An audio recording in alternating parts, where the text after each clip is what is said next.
Imagine living for huge stretches of prehistory before fire was a normal daily tool, and still finding food, staying warm enough, and surviving nights filled with predators. That was real life for many early hominins, because clear everyday fire use becomes common only after about 400,000 years ago. Some older sites hint at occasional fire close to 1 million years ago, and a few claims reach even earlier. But those finds are still debated. So this story is not about one frozen tribe missing matches for a weekend. It is about hundreds of thousands of generations living before flame became dependable. The biggest surprise is where most of that early story happened, because the first long chapter of human evolution unfolded mainly in Africa, not icy northern Europe. That changes the question completely, because early hominins were not mostly asking how to survive Arctic winters, but how to eat, travel, sleep, and stay safe without fire. In this video, we will walk through the real survival toolkit: warm climates, moving bodies, raw food, sharp stone tools, group defense, shelter, and smart timing. Once you see those pieces together, fire looks less like the start of humanity, and more like a powerful upgrade added later. Start with climate, because climate made the first fireless lives possible long before humans learned to carry heat around in a controlled flame. For most of this span, early hominins lived in warm or seasonally warm places where sunlight, daily movement, and shelter from wind did much of the work. A naked primate in warm Africa faces danger, but it is a different danger from a naked primate trapped in deep snow with no artificial heat. The first challenge was not endless cold, it was getting enough calories, avoiding big cats, and making it through dark nights and heavy storms. That matters because the old movie image of half-frozen cave people exaggerates the hardest conditions and hides the more likely everyday settings. Early hominins could shift toward sunlit ground by day, protected spots by night, and better seasons by moving instead of heating one bad place. Mobility was not a backup plan. Mobility itself was one of the first great human survival tools. Instead of storing giant food piles, they could follow water, fruiting plants, and herds moving across the landscape. Instead of trying to warm a dangerous valley, they could leave it and head toward a better patch with less wind or more sunlight. Their bodies also helped, because early Homo shows a build increasingly suited for long walking, and later species showed traits linked by many researchers to endurance. Longer legs, a more human-like foot, springy tendons, and strong gluteal muscles made repeated movement across open ground cheaper and more stable. Humans also developed an unusual cooling system based on heavy sweating and relatively little body hair compared with most mammals. That sounds simple, but it changed the game, because sweating let hominins stay active in heat that forced many animals to slow down or overheat. Hair loss was probably not a cold adaptation at all. It was more likely tied to thermoregulation, which means staying cool during daytime activity. Once that system existed, early humans could keep searching, tracking, carrying, and sometimes pursuing prey in conditions that punished less heat-tolerant hunters. This is why researchers talk about persistence hunting, even if the dramatic version is often oversold in popular videos. Yes, some recent hunter-gatherers have used long chases that wear prey down in the heat, and human anatomy supports unusual endurance. But many anthropologists think endurance mattered even more for wide searching, long scavenging trips, following tracks, and carrying meat back to camp. In other words, the power was not only chasing one antelope for hours, it was being able to keep moving when movement itself meant survival. A body built for heat and distance can replace some of the advantages other animals get from claws, fur, or speed. Food was the next big problem, and this is where stone tools become impossible to ignore. The earliest known stone tools go back about 3.3 million years, and regular butchery evidence is widely accepted by about 2.6 million years ago. Sharp flakes changed what was possible because they let hominins strip meat from carcasses and open bones that other scavengers could not easily access. Cut marks and percussion marks on East African bones show that animal tissues were already part of the survival picture very early. Before cooking, raw food still worked, even if it was harder to chew, riskier for microbes, and less efficient for getting calories. Great apes live on raw diets today, and early hominins almost certainly ate raw mixtures of fruit, leaves, seeds, nuts, insects, eggs, and tough plant foods. They also ate underground storage organs such as tubers and corms, which many researchers see as dependable fallback foods in African habitats. Those foods are often much better after cooking, but even raw plants, nuts, pith, and seeds could help a group survive bad seasons. The deeper lesson is breadth, because a species that can switch between plant foods, insects, eggs, and animal tissue is harder to starve. Popular retellings sometimes turn early humans into non-stop meat eaters, but that is too narrow for the evidence we have. Meat still mattered a lot, especially the fattest parts of a carcass. Bone marrow and brain tissue are packed with calories and fat is critical because lean wild meat alone can create a metabolic bottleneck. Marrow also stays protected inside bone after much of the muscle is gone, which means hominins could reach food other scavengers had already missed. Some researchers think fat-rich tissues like marrow and brain help support larger hominin brains, though the exact balance is still debated. Even with that debate, the logic is clear. A group with sharp stones can turn a half-finished carcass into a rich meal. Early access to fresh kills would have been best, because fresher meat lowers some pathogen risks and gives first claim on soft tissues. But passive scavenging and confrontational scavenging likely mattered too, especially when several adults could approach together with rocks, clubs, and flakes. Raw meat brings real dangers, so how did they avoid getting sick all the time? The honest answer is that they probably accepted more risk than later humans did after cooking became normal. Cooking kills many parasites, lowers pathogen load, softens connective tissue, and increases net calories from both starches and meat. Before dependable fire, hominins had to work around those losses instead of removing them with heat. Fresh meat helped, quick eating helped, and choosing nutrient-dense tissues first probably helped as well. Some researchers also note that human stomach acidity is quite high compared with many other mammals, which may have offered some protection. That should not be turned into superhero immunity, but it may have reduced some of the microbial danger from raw animal food. So the real picture is not safe food without fire. It is risky food managed by speed, selection, anatomy, and experience. Nighttime was another test, because daylight movement solves hunger better than it solves darkness. Without a bright fire, hominins had no glowing circle to push back predators or let them talk long into the night. Their best defense was group living, because a cluster of alert adults is far harder to attack than one sleeping primate alone. Numbers matter in almost every dangerous landscape, and numbers mattered even more before light, walls, and metal weapons. Adults armed with thrown stones, clubs, or sharp flakes could threaten smaller carnivores and at least complicate an attack from larger ones. Cooperation around food also fed back into defense, because fast butchery and watchful eyes work best when several people act together. Some paleoanthropologists argue that this social cooperation was one of the decisive hominin advantages despite weak claws, small teeth, and poor night vision. So when we ask how ancient humans survived without fire, one strong answer is simple. They survived together. Shelter was the next piece, and here we need caution because the evidence gets thin the farther back we go.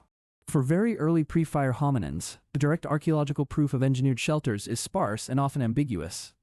That means we should be careful with dramatic claims about leaf-lined bedrooms or fully built huts millions of years ago. But using natural shelter is almost certain, because rock overhangs, dense brush, shallow depressions, and tree cover all reduce wind and rain. Wind matters enormously because wind chill can be the real killer even when air temperature is not extreme. A simple brush barrier or a sleeping hollow can cut heat loss far more than people expect. Group huddling adds another layer, and many mammals use huddling to conserve warmth when nights get cold. There is no good reason to think early hominins would ignore such an easy heat-saving strategy. In warmer climates, a mix of shelter, body contact, and timing may have been enough most nights. Trees may also have remained important sleeping refuges for earlier hominins, especially before ground-based security became reliable. Sleeping above the ground reduces some predator risk, although it introduces other risks like falling or exposure to weather. Over time, the shift toward ground sleeping probably required stronger cooperation, better vigilance, and maybe simple weapons kept close at hand. Caves sound perfect in modern imagination, but the reality was mixed. Caves and rock shelters offered cover from rain and wind, yet they also attracted predators using the same safe spaces. So a cave was not automatically a home. It was a trade-off that had to be judged against smell, tracks, fresh droppings, and escape routes.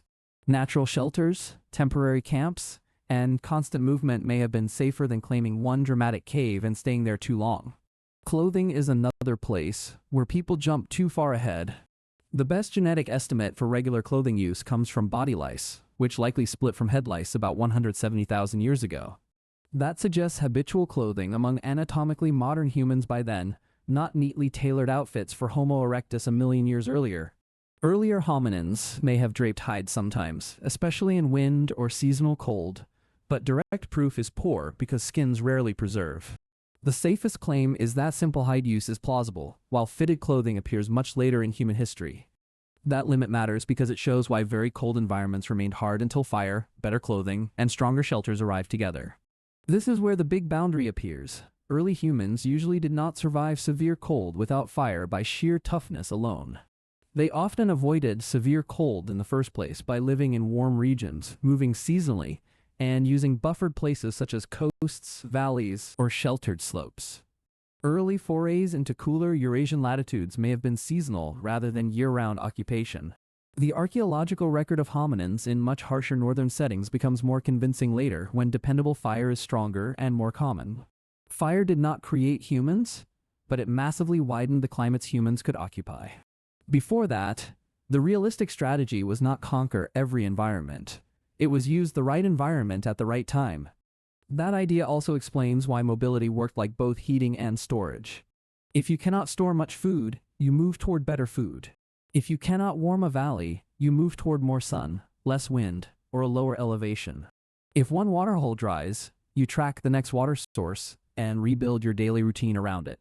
Modern people often think survival means building permanent control over nature, but deep prehistory often worked through flexibility instead. Ancient humans solved problems by shifting behavior faster than the landscape could kill them. There is even a dark reminder of how hard those lives could be. Evidence for cannibalism appears at some prehistoric sites, including among Neanderthals and early modern humans. In some places it may reflect starvation, in other places warfare or mortuary behavior, and in many cases the motive remains uncertain. So cannibalism can be mentioned as a last resort response to extreme stress, but not as a normal or defining fireless survival strategy. The evidence is real, yet episodic rather than universal. Another common mistake is thinking fireless life means helpless life. Even before dependable fire, hominins already had a serious toolkit: tools, teamwork, mobility, broad diets, strong cooling systems, and careful shelter choice. Those abilities helped them reach carcasses quickly, crack bones, gather fallback plants, and avoid staying trapped in one failing patch. They also help them extend activity through the hottest parts of the day, when prey animals could overheat and competitors might slow down. A species that can sweat heavily, walk far, throw rocks, and cooperate around food is not defenseless, even without flame. Now think about what changed once fire became dependable, because that contrast shows what earlier humans were missing. Warmth became portable instead of purely environmental, which meant cold evenings no longer forced the same strict limits on behavior. Nighttime social life expanded, because light extended the day, making camps more stable and shared spaces more central. Predators became easier to deter when a camp had flame, smoke, and bright movement at its edge. Many foods became softer, safer, and easier to digest, especially starches and connective tissue in meat. Cooking also raised usable calories from several foods, which likely changed daily energy budgets in a major way. With fire, humans could stay put longer, process food better, and move into colder places with more confidence. In a sense, fire turned many older survival tactics from temporary solutions into stronger long-term systems. But fire only mattered so much because the older toolkit was already there. A creature that could not cooperate, could not travel well, and could not process raw foods with tools would not have lasted until the fire revolution. That is why the pre-fire story is actually more impressive than the simple version people often hear. It shows that humanity was not waiting passively for one magic invention.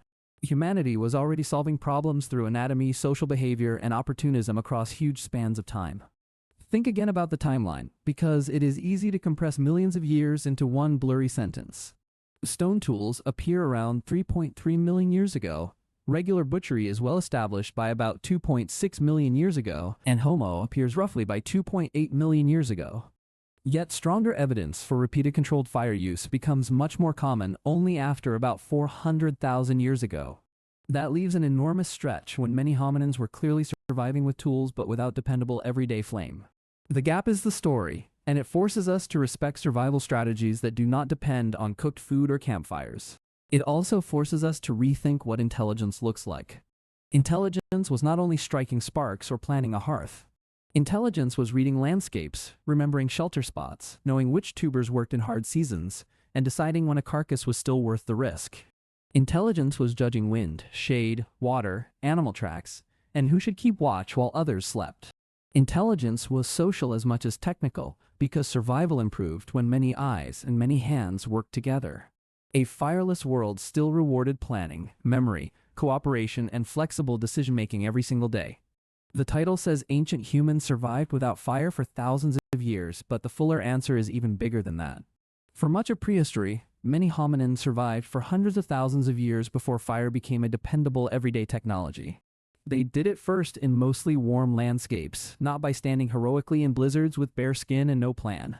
They did it by moving, sweating, cutting, cracking, gathering, hiding, huddling, and watching each other's backs. They did it with raw diets that were harder and riskier than cooked food, yet still rich enough when combined with stone tools and wide foraging. They did it through a flexible lifestyle that kept options open instead of locking them into one camp or one food source. And when fire finally became routine, it did not replace human skill. It amplified a survival system that was already working. So if someone says early humans could never survive without fire, the record says otherwise, though with important limits. They could survive without dependable fire in warm and mixed environments using mobility, groups, tools, and broad diets. What they could not do easily was live year-round in every cold corner of Eurasia with the same success. That limit is exactly why fire matters so much in later human expansion and social life. It widened the human niche, but it did not invent human adaptability from nothing. The next time you picture prehistory, do not start with a cave wall and a perfect campfire. Start with open ground, hot sun, stone flakes, marrow inside bone, a sleeping hollow out of the wind, and several watchful people staying close. That quieter picture is less dramatic than the myth, but it is closer to the evidence and far more revealing. One useful way to picture a fireless day is sunrise movement, not sitting beside a hearth waiting for breakfast to cook. The group would likely begin with light, temperature, tracks, and memory of where water, fruit, tubers, eggs, insects, or a carcass might be found. Every choice carried trade-offs, because open ground could reveal prey and predators at the same time, while thick cover offered concealment, but reduced visibility. Stone tools also changed social timing, because a carcass discovered at midday had to be processed fast before stronger scavengers returned. A quick cut to skin, muscle, tendons, and marrow could turn a brief opportunity into enough calories for several people. That speed matters when lions, hyenas, or other carnivores might reclaim the site long before sunset. The same tools help with plants as well, because cutting, scraping, and pounding can make tough raw foods easier to chew even without heat. So, fireless life was not passive eating. It was active processing with hands, flakes, stones, and learned skill. Learning itself was part of survival, because young group members had to know which tubers were worth digging and which sleeping places stayed driest after storms. Memory of seasonal patterns may have saved as many lives as raw strength did, especially in habitats where fruit, water, and animal movement changed through the year. If one valley dried out or filled with danger, experienced adults could steer the group toward another patch with better odds. That kind of knowledge is easy to miss because it leaves fewer traces than hearth ash, yet it may have been central every single week. Even the debate over early fire shows how careful scientists must be.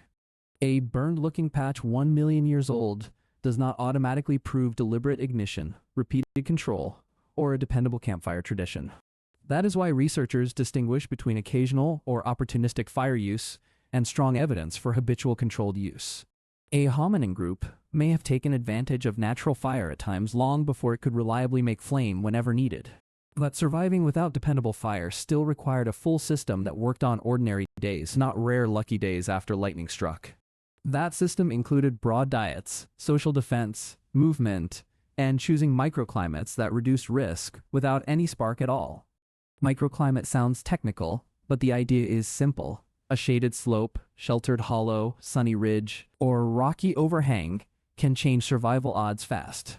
Small differences in wind, ground cover, and exposure could decide whether a cold night stayed manageable or became dangerous. This is another reason early humans did not need one miracle adaptation. They needed many small advantages used together, and each one covered weakness in another area. Sweating helped in the heat, shelter helped at night, group size helped against predators, and stone tools helped turn scattered foods into real meals. No single trait explains everything, but the package does. That package also makes later human success easier to understand. When dependable fire finally joined the toolkit, it met a species already shaped by movement, cooperation, memory, and flexible diet. Fire then multiplied what those older skills could do instead of replacing them from scratch. It let camps become more stable, travel become safer in colder places, and food processing become far more efficient. Seen that way, the history of fire is not the birth of survival. It is the moment survival got a powerful new helper. The older achievement was building a life that worked before that helper existed. That is why the pre-fire story deserves more respect than the popular myth usually gives it. It shows ancient humans were already creative problem solvers in landscapes that punished mistakes every single day. Even something as simple as huddling under brush during wind and rain could matter more than modern viewers expect. Even something as small as reaching marrow after other scavengers left could decide whether children slept hungry or fed. And even something as ordinary as leaving a bad place in time could be the difference between extinction and another generation. Coastal resources may also have helped in some regions, because shellfish and shoreline foods can be rich, reliable, and easier to collect than fast-hoofed animals. Eggs, insects, and small animals mattered for the same reason. They added calories without requiring huge, risky hunts every day. That steady background food could protect a group when large carcasses were rare, or when stronger predators dominated the best kills. In survival terms, boring, reliable food can matter more than dramatic, rare food. The same logic applies to sleeping sites, where a humble windbreak in dense brush may have been safer than a famous cave full of danger. Early humans did not need perfect comfort. They needed enough safety and enough calories to see another sunrise. Over thousands of years, repeating those small, successful choices again and again is what kept lineages alive. That slow success is the real reason a fireless human past lasted so long. That endurance was physical, social, and mental, because each new day demanded movement, judgment, and cooperation without the safety net of dependable heat. Seen across deep time, surviving before fire was not a gap in human history. It was one of the great proving grounds of human adaptability. If you want the next chapter on how fire changed food, sleep, and the spread of humans into colder lands, subscribe for that video.